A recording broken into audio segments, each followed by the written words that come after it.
Hey everybody, this is Brandon of Apathetic Enthusiasm, and I'm here for week 2 of our Game of Thrones Fantasy League. Of course, before we get into the scores, I want to go ahead and say that, wow, what a week. What an episode. But we'll get right into it. There's lots of things that happen, obviously. Um, Tyrion decided, hey, you know what? I'm gonna be a pet of things, particularly dragons, and so he let those guys out. Braver man than I. Probably scored some points for saying punch me in the face because that's a bad idea. Of course, Varys, who I drafted, he said nothing of consequence, of course. But you know what? Let's get into the high scoring ones. Of course, you have Ramsay, who is now he got promoted. He didn't get any points for being promoted, which is odd. But he went ahead and killed his dad. First of all, Roose is an idiot because a long time ago I said to myself, if I was Ramsay and I was crazy, I would totally just stab him in the chest, and that's what he did. So good for him. And then he is a crazy son of a bitch, and he killed his newborn brother. But of all of that, all the cool stuff. Oh, I really liked Max von Sydow. He's my boy. If we're going back all the way back to some classic cinema, playing chess with death,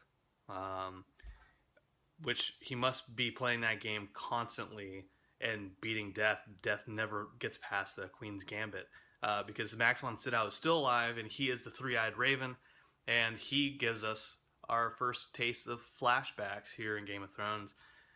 Really excited to see Ned Stark.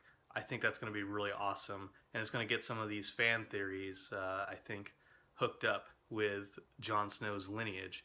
Which brings me to my final point, and really the most important thing. Jon Snow, hello.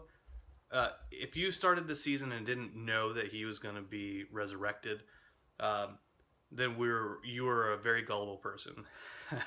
Not to insult you, but gullible is also not in the dictionary. But Jon Snow is back. We pretty much anybody could have figured it out. The Melisandre, the woman in red, she used some magic, and there are some theories or suggestions that maybe she wasn't successful with the magic.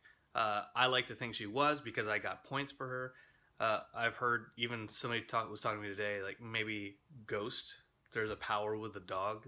I know there's a suggestion that maybe, well, in the books, Jon Snow can warg with Ghost, but we haven't seen that yet in the series.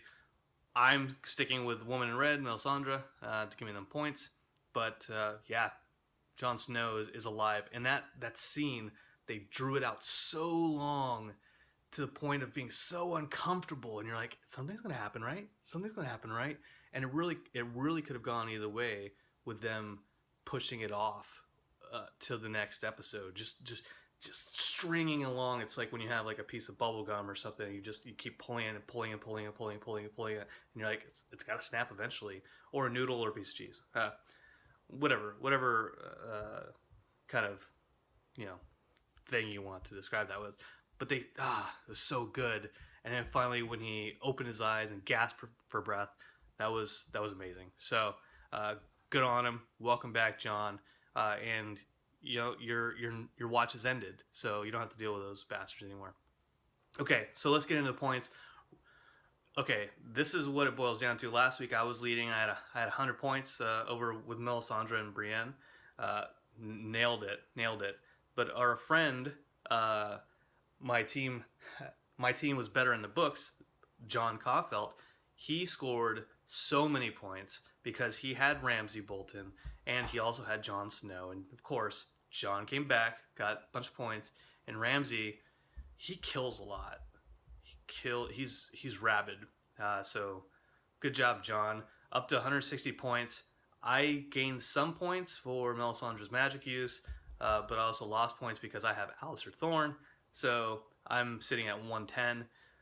Third place, we have my guys are Twilight Throne. Travis is in third place with the Bravos Penny Pinchers.